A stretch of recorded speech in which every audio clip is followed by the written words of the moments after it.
بسم اللہ الرحمن الرحیم۔ آپ دیکھ رہے ہیں چینل دی پوائنٹ، میں وحید عزیز آپ سے مخاطب ہوں۔ ایک افسوسناک خبر سے آج بات شروع کرتے ہیں۔ ابھی ہمارے اس شہر میں جو کبھی روشنیوں کی علامت تھی، کراچی میں دہشت گردوں کا حملہ ہوا۔ یہ جو دہشت گردی کا سلسلہ ایک نئی ویو جو ملک میں آئی ہے، اگر ہم اس پر غور کریں تو یہ رجیم چینج کے بعد سلسلہ دوبارہ سے شروع ہوا۔ میں کسی کو مورد الزام نہیں ٹھہرا رہا، لیکن جن لوگوں نے اتنا بڑا کھیل کھیلا تھا، کہیں نہ کہیں پس منظر میں ان کی انوالومنٹ ہے۔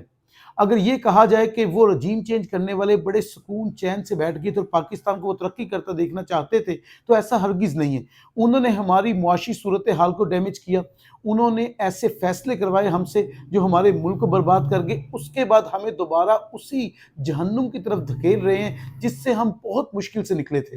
ہم نے بہت قربانیاں دی ہیں، ہمارے 80,000 سے زائد لوگ شہید ہوئے ہیں، یہ دہشت گردی کی بھیڑ چڑھے ہیں وہ۔ اس کے باوجود دنیا میں ہمیں کہا جاتا ہے کہ ہم ٹیررسٹ ہیں۔ جس طرح کا ٹیررزم ہمارے ہاں پھیل رہا ہے اور جس طرح کی ایکٹیویٹی یہاں کی جا رہی ہے ٹیررزم کی، یہ دیکھا جائے تو ہم تو مظلوم لوگ بنے ہوئے ہیں، اس لیے کہ سب سے بہترین فوج رکھنے کے باوجود بھی ہم ہمسائے کو جواب دینا چاہتے ہیں، پھر دنیا کی طاقتیں آ جاتی ہیں یہ کہنے کے لیے کہ ہم امن و امان کو خراب کر بیٹھیں گے۔ اس میں یہ تو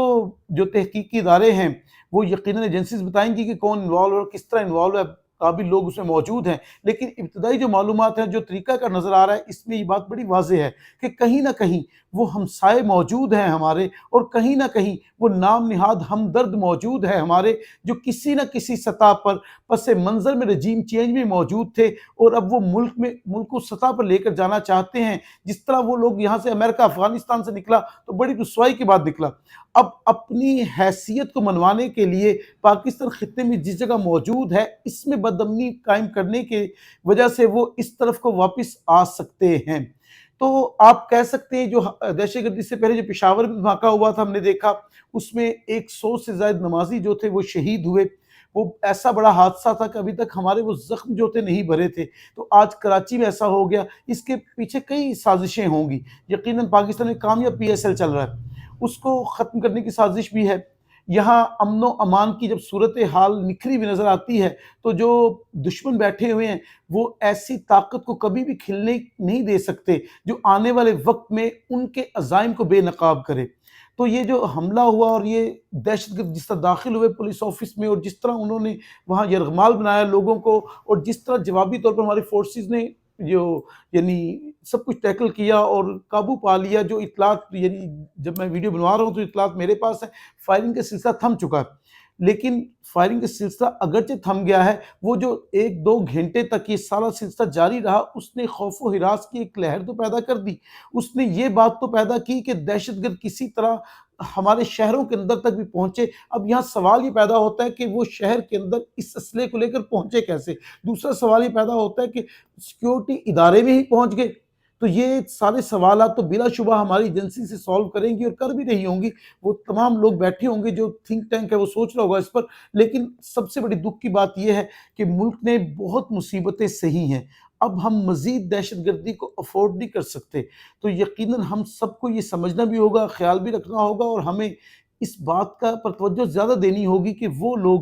کون ہیں جو چاہتے ہیں کہ اس خطے میں امن قائم نہ ہو، بالخصوص اس خطے میں وہ ایٹمی طاقت جو اسلام کے نام پر موجود ہے اس میں امن و امان نہ ہو۔ تو یہ غور کرنے کے لیے ہمارے لوگوں کو بہتر طریقے سے سوچنا پڑے گا، اور خاص طور پر ہمارے سیاستدانوں کو اپنے اختلافات بھلا کر کہیں نہ کہیں